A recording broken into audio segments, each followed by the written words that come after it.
ngilang lama kan? Selama ini ngilang. Selama ini belajar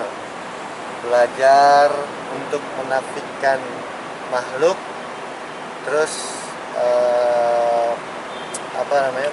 membesarkan Allah. Jadi ini salah satu contoh gitu.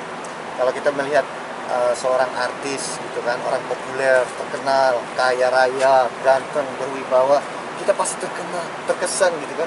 Oh, Boy Hamzah, opa katanya gitu kan, opa, annyeonghaseyo katanya gitu ya. Ban Korea. Ban Korea, ban drakor. Nah, tapi kita nggak pernah melihat hakikatnya orang tersebut.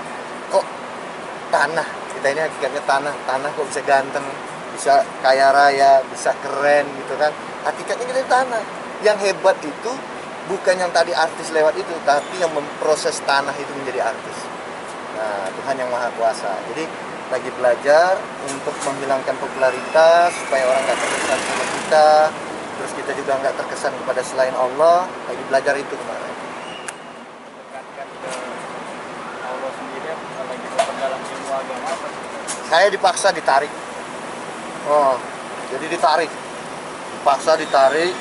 Gimana caranya supaya dekat, supaya tahu, supaya belajar. Jadi mungkin karena kalau kata Bang Dery Sulaiman, Ustaz Dery Sulaiman katanya mungkin karena dosa saya terlalu banyak, atau ada satu kebaikan yang saya buat mungkin membuat Allah senang gitu ya. Ya belajarlah sedikit-sedikit gitu.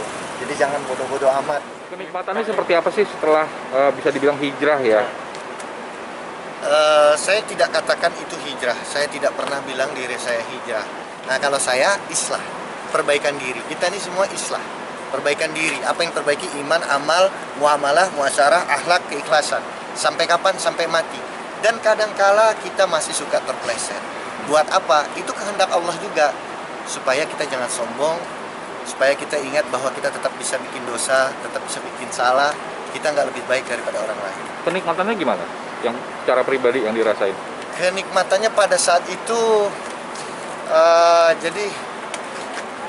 sebenarnya keadaan apapun, kaya, miskin, senang atau susah, yang paling enak itu adalah ketika kita dekat dengan Allah. Itu paling benar.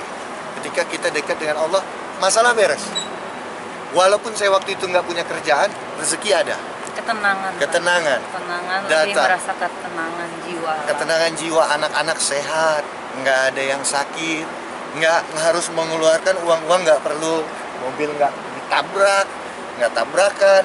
Ya kan, salah satu contohnya misalnya Dia seperti bisa itu. lebih bersyukur, merasa lebih tenang jiwanya. Ya itulah. Nah. Bukan menjadi sosok yang sempurna, tidak. Cuman orang yang lebih baik daripada sebelumnya lah. Bukan berarti jadi yang langsung ahli agama gitu, tidak. Intinya itu tadi memperbaiki diri tadi. Dari yang sebelumnya mungkin parah jadi baik gitu. Kalau punya masalah mungkin pelariannya lain. Nah, ini bagaimana masalah kita sholat 2 rakaat, masalahnya selesai.